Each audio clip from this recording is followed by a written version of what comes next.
CBS presents this program in color.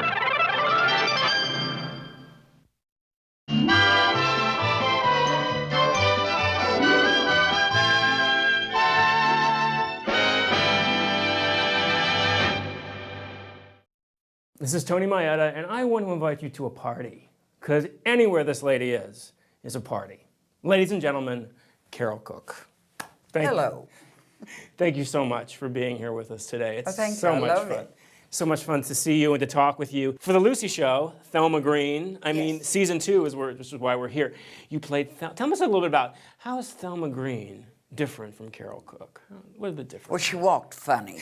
That's where I saw some old tapes, and I'm going, I don't know. I was playing like I weighed 98 pounds and was 4'2". I'm going, but anyway, I tell you, we had a ball doing it because we had all the women. They continued to use a lot of the same women all the time. So it was fabulous. It was like a little summer stock company. You have one memorable, very memorable moment in Lucy and Viv are volunteer firemen. Yes. You want to talk about that for a minute? I'm still bitter about that.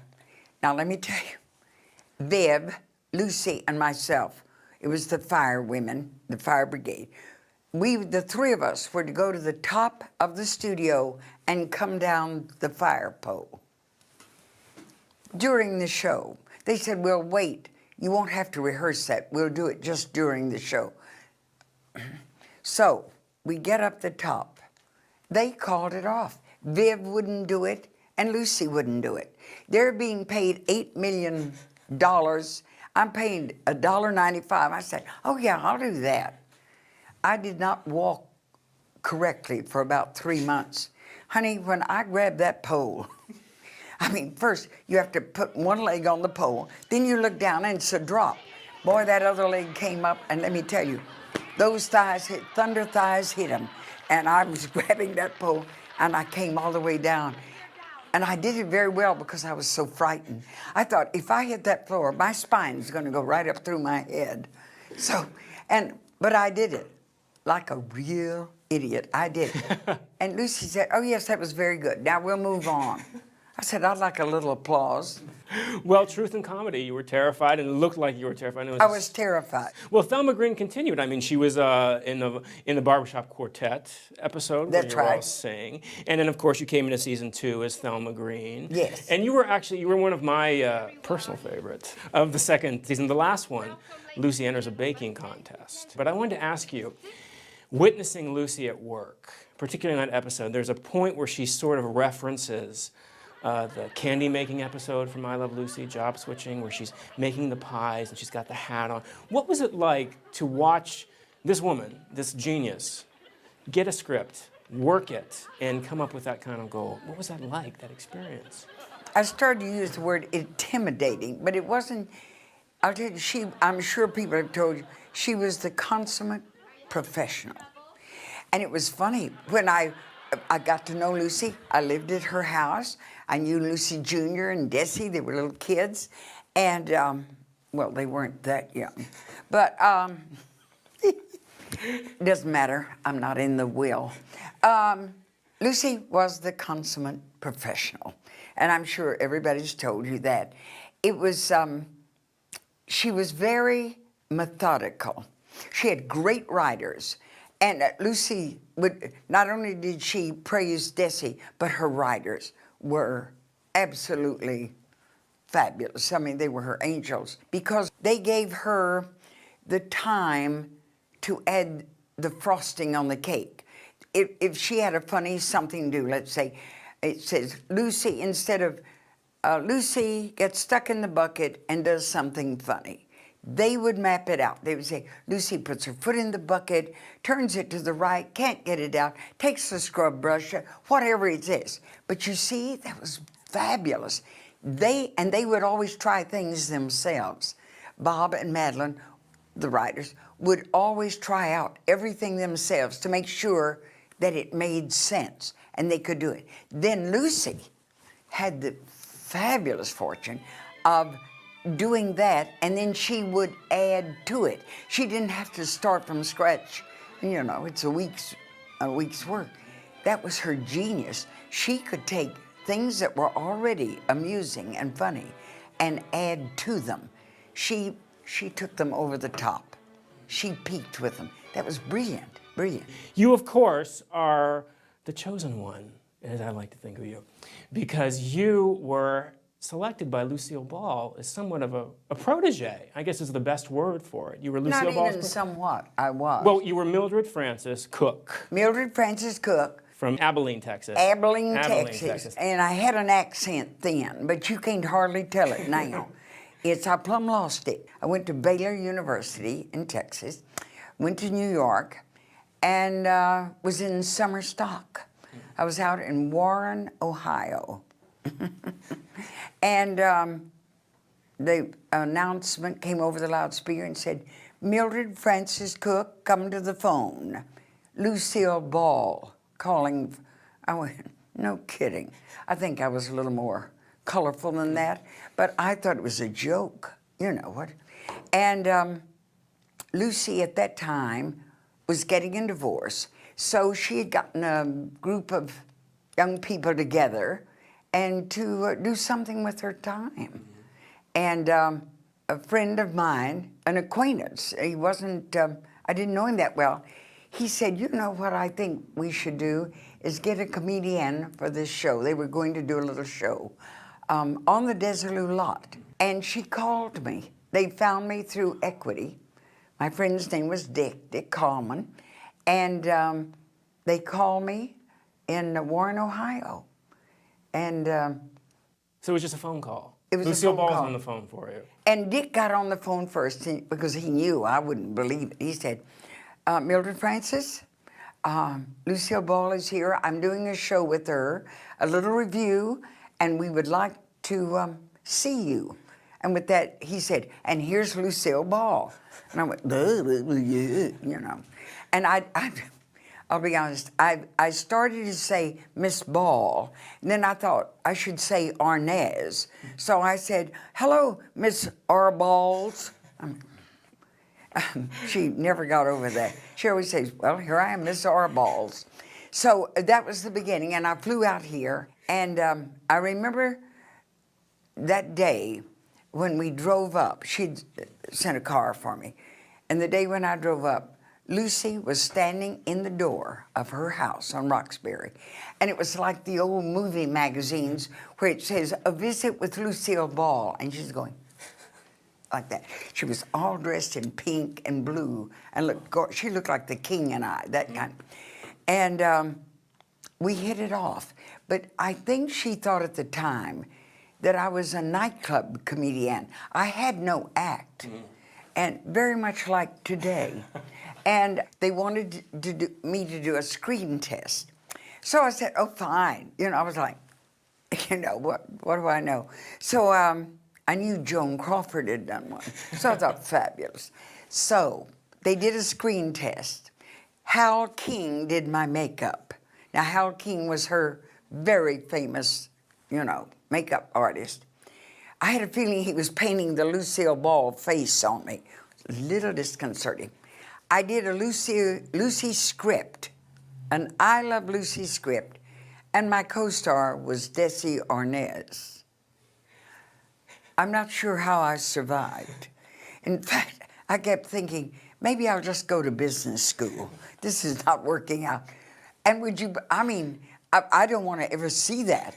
I don't know what happened to it. Anyone know what happened to it? I hope somebody ate it. So you were playing Lucy Ricardo to his Oh, I don't Ricky know what Ricardo. I was doing. Then we went out to dinner, and we went with Dick Coleman, Lucy, and Robert Osborne, who now is the MC for Turner Classic Movies. And he was my first friend out here. So we went to dinner, and she asked me about my family, where I came from, my background. We had a great time. I think it was the conversation and the fun we had that night that let me into the inner sanctum.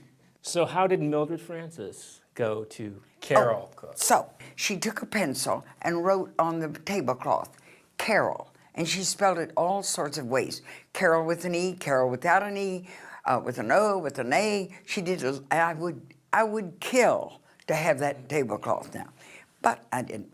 And she said, if we decide to bring you out here, she said, I would love for you to change your name. And I said, of course. She'd said, Rin Tin Tin. I said, perfect, perfect, bow wow. So she said, I'd like for you to change it to Carole. And I said, terrific, but why? One of her favorite movie stars in the world was a woman named Carole Lombard. And she was married to Clark Gable, killed during the war in an airplane crash. And I remember her words. She said, you have the same healthy disrespect for everything in general that Carole Lombard did. So I consider that a great compliment. And my name was quickly changed to Carole. Now, did she call you Carole from then on, or was it still Mildred Francis? No, Carole, from then on. From then on. Now, as you know, we are honored to have in our midst a 5-time winner. Let's give a nice hand to Vivian Bagley. You also had the great pleasure of working with Vivian Vance. Oh, love Viv. Memories of Vivian Vance working with Lucy? She was wonderful. She was wonderful. Viv was one of the few people who could actually, during a rehearsal, kind of stop and say, Lucy, wouldn't it be good if we did this and this and this and that, you know? And they were together a long time, went through a lot together. They went through the beginnings of the most famous comedy show in the world. And I'm sure there was trauma involved that. I think Viv kind of always wanted to be the pretty one too. And Viv was pretty, you know. She was thin and pretty. But it was match made in heaven. You know. Working with those two ladies, also some other amazing ladies, Mary Jane Croft, Mary Wicks, terrific, Kathleen Mary Freeman. Wicks. I mean, you have memories of those women and working with just those having women? fun. I mean, it was when we were working because of Lucy. It was very, you know, it wasn't grim at all. I don't want to give that in, but it was like work. But we had laughs. They were all, you know, I sound like goody two-shoes, but it really was fun. And I loved, and everybody had that same work ethic, you know? Work, yes. Yeah. Season 2 of The Lucy Show is the season where the legendary Mr. Mooney makes his first appearance, the wonderful Gale Gordon. He was so terrific, and Lucy trusted him. Oh, you have such a sincere face. How could anyone resist voting for you? He had a little apartment close to the studio, but he drove in a pickup truck. This kind of erudite man would appear in a pickup truck every day. That's what he wrote. And you know what he told me? When he was a little kid, his mother let him take ballet. Now, and he's one of the few children. I think he was involved, I'm not sure but he would get up on point. Now think about Gale Gordon on point. Just thrilled, she doesn't. But she loved him and trusted him very much. She tried to get him for a long time, too. She tried to get him to be Fred Mertz, and it didn't work out. And she finally got him for the Lucy Show, and she never let go of him. You know, I think one of the interesting things, we were talking about the family feeling with all those women. Lucy liked to reuse people over and over and over if she felt comfortable with you, and certainly she felt the way with you. In fact, she had you play other characters at the same time period you were playing Thelma. Well, Thelma had a twin, an identical twin, sweetheart. Not only that, but I'd say, Lucy, shouldn't I, you know, do some, oh, no, sweetheart, it's just fine the way you are. So, shouldn't I make a change of some kind? I think what she was telling me, nobody noticed. But anyway, no, that was just fine with her. They put some glasses on you, perhaps? Oh, they'd put glasses on me. Oh, what a beautiful pom-pom. Do you mind if I take a smell of your No, go pom-pom? ahead. Oh, thank you, Betty Jo Hampton. Oh, I didn't think you'd remember me. Are you kidding? Not remember you? Do you remember the Ann Southern episodes when you were playing all different characters? All different characters there. Yes. I don't know why didn't they just let it be Thelma? You know, oh, Ann Southern, that was funny, because I was always on a diet, and Ann Southern was always dieting. We had to drink a lot of wine in this show. And Lucy would say, make sure that's dietetic cola. Be sure her lunch is dietetic, because Lucy was kind of your cheerleader about that. And I swear to goodness, I was noticing Aunt Southern, her lunch would come and it was covered with a napkin. And you'd see her reach under the napkin. You know, so I thought, she seems to be enjoying that. I went, it was brownies. I mean, chocolate brownies. So I thought, oh, I'll be on the diet with her. And I would sneak them right out. The two of us going. It's a great diet. Oh, it was, I mean, I don't think Lucy ever knew that. She was trying to be so protective of Aunt Southern. Didn't work. Well, didn't she give you one of her dresses? I got a lot of her old clothes. And she looked fabulous in them. But she really did give me some of her clothes. Didn't she give you, I think it was a brown dress? A Yes, Balenciaga it was dress, the famous dress that she announced her pregnancy. Right. And didn't you wore that actually in the Daily Review? Yes, I did. The reason you came out. And you know, Tony, what's really terrible? I don't know where that dress is. Oh, no. On eBay somewhere? I could have made a fortune now. A fortune. I mean, I used it. I wore that dress out. Can you imagine? I should have had sense enough to kind of keep it, you know, to know. Well, it's a pretty good hand-me-down. But it was a great dress. I loved it. Was she like a mother hen to you? The reason I asked that is because she was actually in your wedding, wasn't she? Didn't you have her in your wedding? Yes. Around that time. Yes. When I married the most fabulous actor I know, Tom Troop. Lucy was thrilled because she loved Tom. And we asked her to be our matron of honor. Little bit of a mistake. People had a tendency to look at her and not the bride. People say, how did Carole look? Who cares? Lucille Ball was matron of honor. They didn't care. And I was trying to look virginal. That was my mistake, number 2. That's what we call in show business a stretch. But we had the greatest picture of Lucy. Tom and I were at the prayer bench. You're not going to laugh, are you? We were at the prayer bench, and there's a picture of Lucy.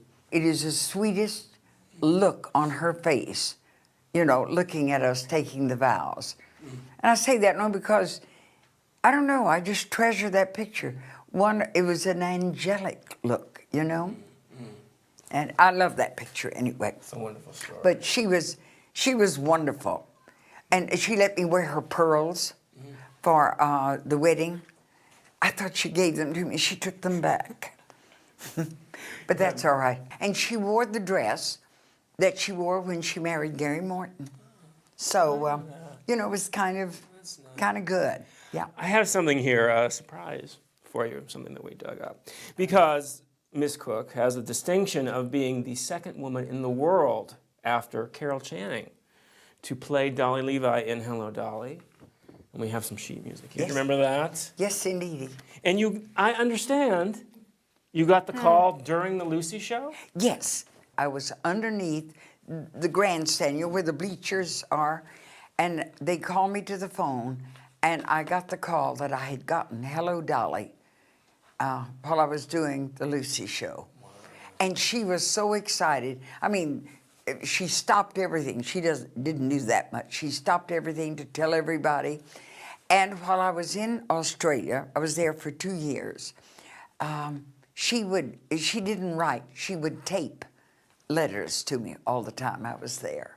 And you know, singing is something that you're obviously very talented at. From the Daily Review, those numbers that you socked out in that Daily Review. A number called Red Hot Mama.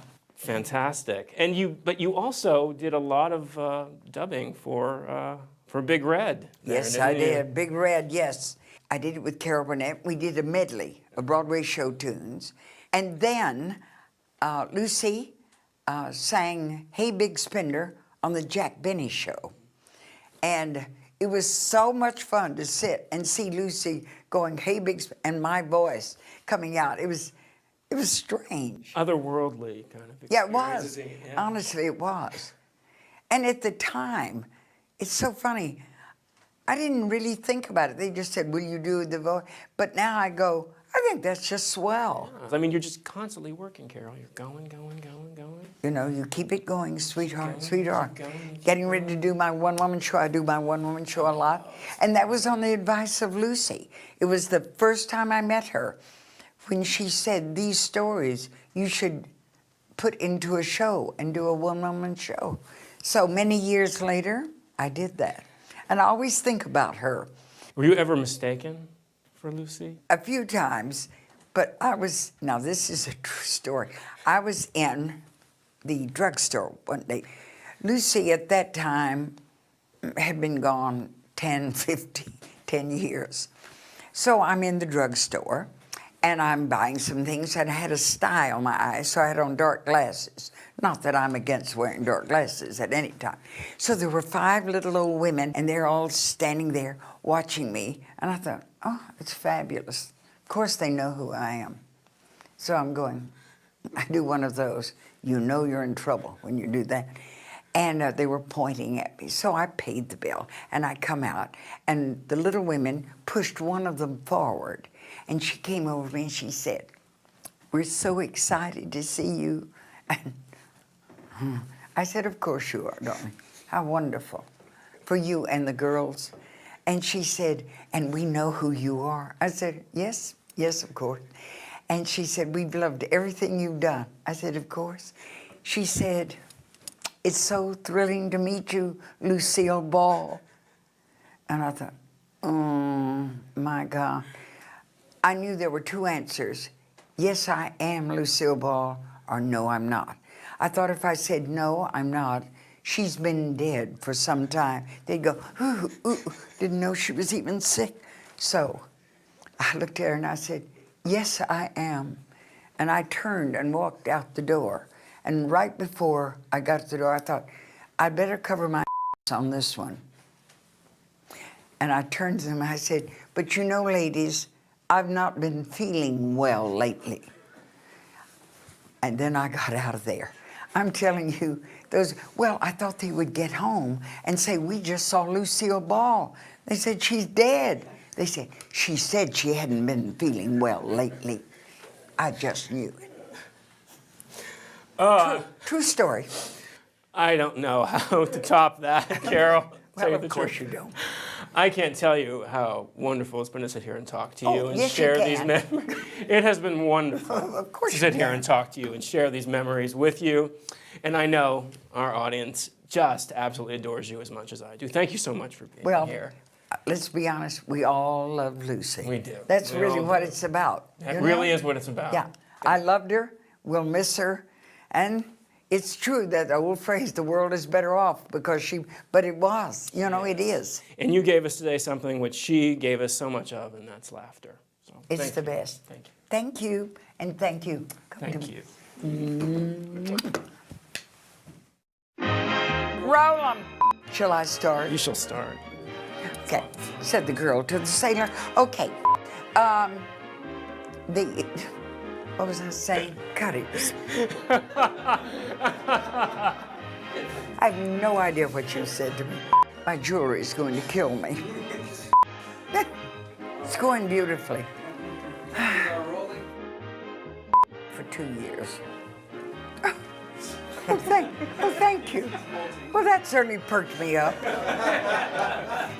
It's like the line I have in 16, oh, she's got her boobies, and there's the perky.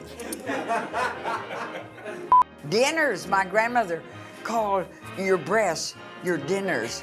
And I was a little girl, and my dress was too, and she said, oh, Mildred Francis, pull that dress up, your dinner show. What the is that? We've spared no expense. That was apropos of absolutely nothing.